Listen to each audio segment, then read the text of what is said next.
Ashoka left for her to worry about. "I'm just trying to help," Riya said, a small frown creasing her forehead. Vira forced herself to take a deep breath, stuffing down her muddled feelings. "I'm sorry. You are helping.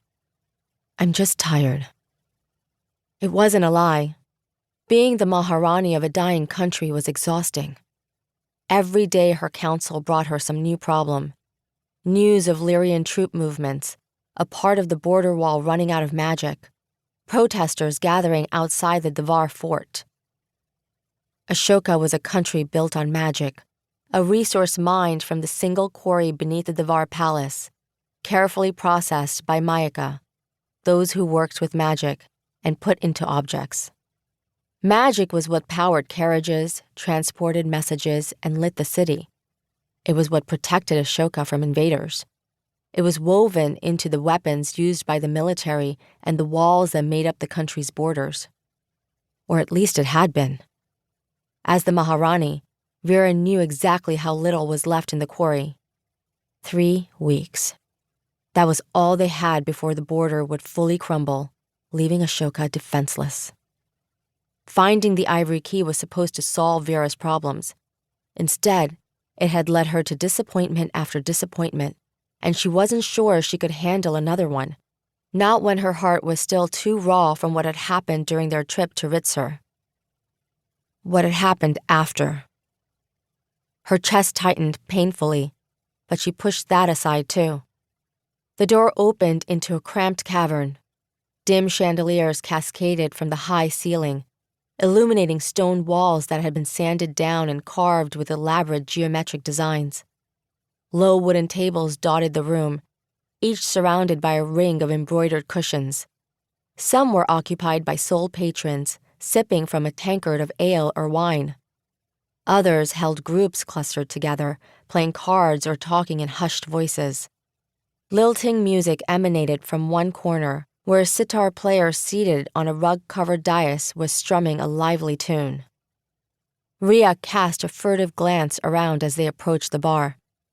"This doesn't look like the kind of place that many scholars would frequent." Vira didn't respond, but she secretly agreed. She and Riya were dressed simply in cotton kurtas without any jewelry or fine silk that would attract attention or indicate that they were worthwhile targets for robbery, but Vira could still feel gazes lingering on her.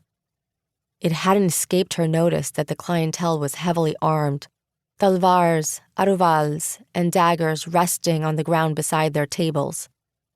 She had a talvar too, a plain curved sword that she'd brought along at Riya's insistence, but she'd never intended to actually need it. "What'll you have?" The barkeep's Gajo-lined eyes flickered up impatiently to Vira, and then back to where she was wiping the sticky counter with a dirty rag. It didn't look to be making much of a difference. "We're actually looking for someone," Riya said. "Sharda."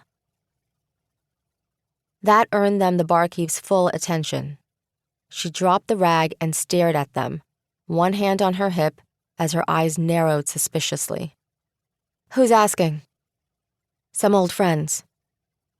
Vira put 5 shiny sares on the counter, ignoring Riya's incredulous look. "Sharda doesn't have friends," the barkeep said. But a moment later, she jerked her chin to the right, where a tunnel led deeper into the cavern. "Try through there." Vira heard the roar of a crowd. They emerged in a smaller cave where people were clustered around a table.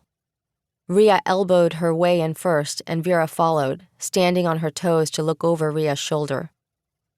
It was a game of cards. On one end was a broad-shouldered young man, the heavy rings on his fingers twinkling as he rearranged his cards. On the other side was a woman who looked youthful despite streaks of gray in her long black braid.